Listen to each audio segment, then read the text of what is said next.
Welcome back to the Fifth Guild Podcast. I'm your host, Eric. And I'm co-host Scott.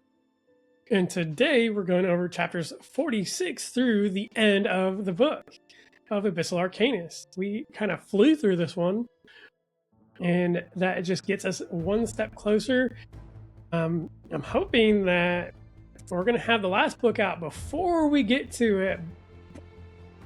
I by no means would be upset having to record as we read, but before we get into today's episode, we do always like to thank everybody for listening. If you could like, share, subscribe, all that good stuff for us to let us know we're doing okay and to help reach further out. There's also the link for the Fifth Chronicles wiki down below, and the link for the Discord server as well. That way you can go join in on the fun over there. I think around this time the 1/5 dragon should be coming out. We're definitely looking forward to that new book, and if you haven't pre-ordered it, go do that. It's gonna be hella awesome. Do it. Do it for Shammy. Do it for Shammy. I wish I had more to say other than do it, but yeah, just go do it. And with that, we'll get into today's chapters, starting with chapter 46, Crowns. Gray ends up making a slight how none of the Water Adept Arcanists are helped at Ashlyn's cotillion to Archduke Kross. And I think that this is a hell of a big slap in the face to him, to Archduke Kross, mainly because, you got Valo that's supposed to be betrothed, and he didn't do jack crap. Again, I think that this is a good jab at Archduke Kross as well, because granted, he did try to help, but like, who else did? I love the Archduke's response too. He's like, well, people were drunk. You can't drink and drive, so don't drink and fight, I guess. I don't know.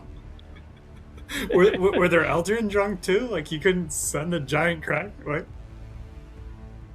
Like literally could have done anything to help. Yeah, come climb on the backs and just shepherd people to safety. Like, there's options. Yeah. Archduke Kross is demanding that Ashlyn is going to be leaving the academy, and that he has made a sizable donation, and he decides he will not be missed, nor will Ashlyn. Gray ends up being extremely blunt with Archduke Kross, and I think this is that like moment that Gray kind of obviously doesn't crack him. He doesn't like get him to like, oh, marry my daughter, please. But I think this is that moment where he puts a tiny crack in the shield there, and he's very blunt with Archduke Kross and admits that he has feelings towards Ashlyn. And he tells Archduke Kross that he needs to back the F off, and that nobody will love her and talk to her like she is garbage. And that essentially Gray is going to take care of her. Bold move, Cotton. Let's see how it plays out. Chapter 47 is soul grafting.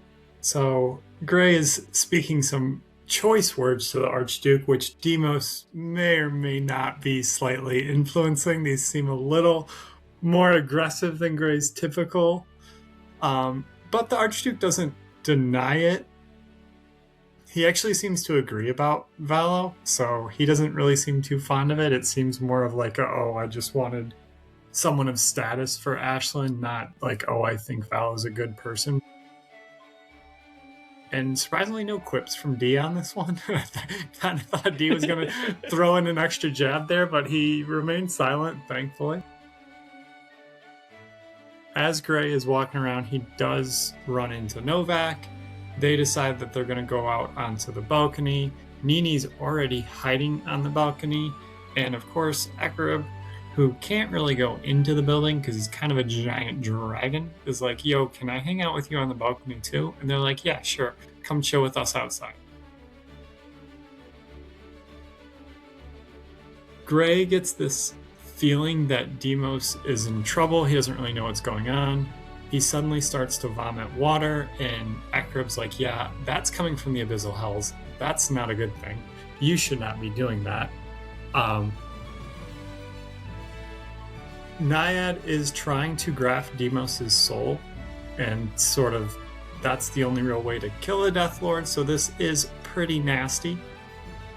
Luckily, Ashlyn is thinking pretty quick and is like, he can't really breathe because he's vomiting water, but I can make him breathe underwater.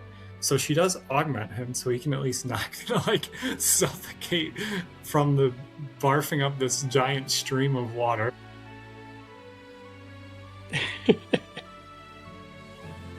Gray is telling them all to leave, to pretty much go anywhere else. They do not listen to him, and in a giant teleportation, they are all sucked away. I bet Knovak is probably shitting his pants right now. Like, God damn it, what did I get myself into again? I knew I should have ran away. I knew I should have been a coward. In chapter 48, Showdown in the Abyss picks up as they just get sucked into the Abyssal Hells, of all places. So we have Ashlyn, Knovak, and Nini, along with all of their eldrin, in the same place. We end up meeting Death Lord Naiad, and she seems ever so lovely. And we... oh yeah. That burnt skull, scarred skull is... it's a welcoming look, Yeah. She is wearing light armor, and she seems to favor maneuverability and quickness rather than defense. And I just want to know what the other 3 people are thinking that are here. Are you freaking kidding me? Just get pulled into the Abyssal Hells out of nowhere? Like... and again, poor Knovak, who's probably asking how he keeps getting into these situations to begin with. Knovak's that kid on the magic school bus that does not want to go on the field trips. He's getting forced into it, and then he gets the raw end of every deal on it. Yes. He's like, I should have faked sick. I knew I should have stayed home.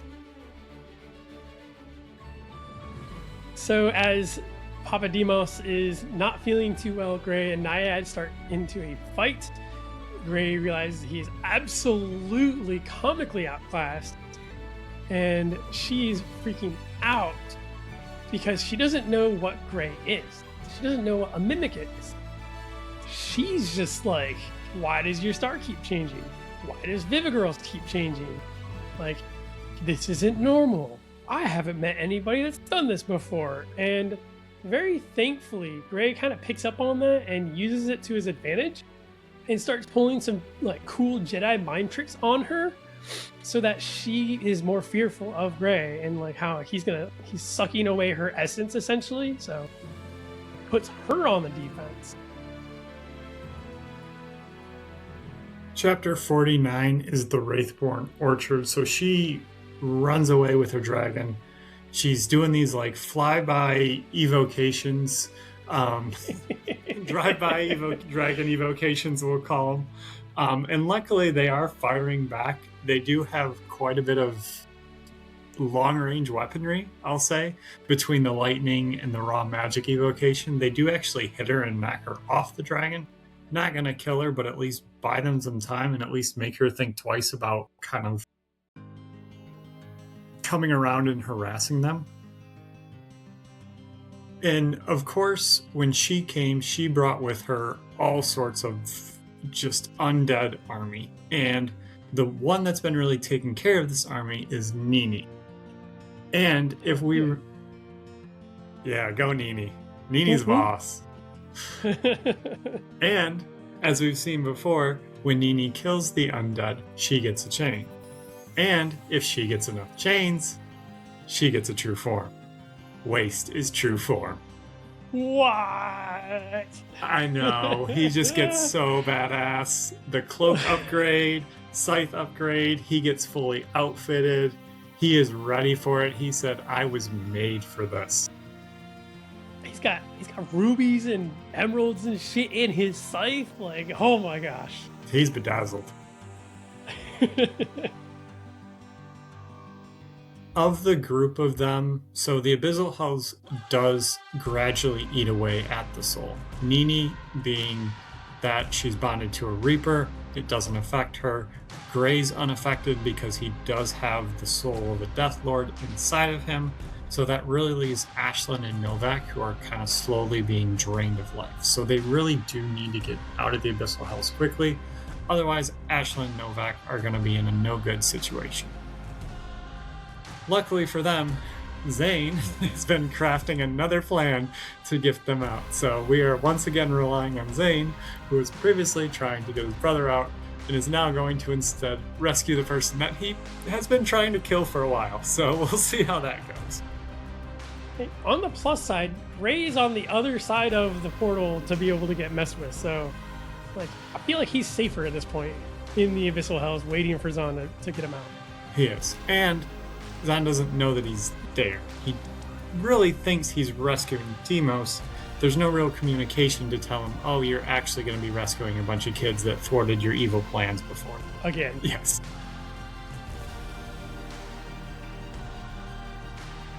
And that ends the chapter. However, Shammy, in her awesomeness, included a blooper scene at the end of this book. And again, I chef's kiss, love these blooper scenes that she gives us. This one goes back to the dinner party that they're at. This is back to the conversation that Archduke Kross and Gray are having, and that Gray is essentially telling Archduke Kross off, and he does the whole like puts his finger on Kross's lips. And then he tells Kross that they will make a better family, one with blackjack and hookers. Futurama for the win.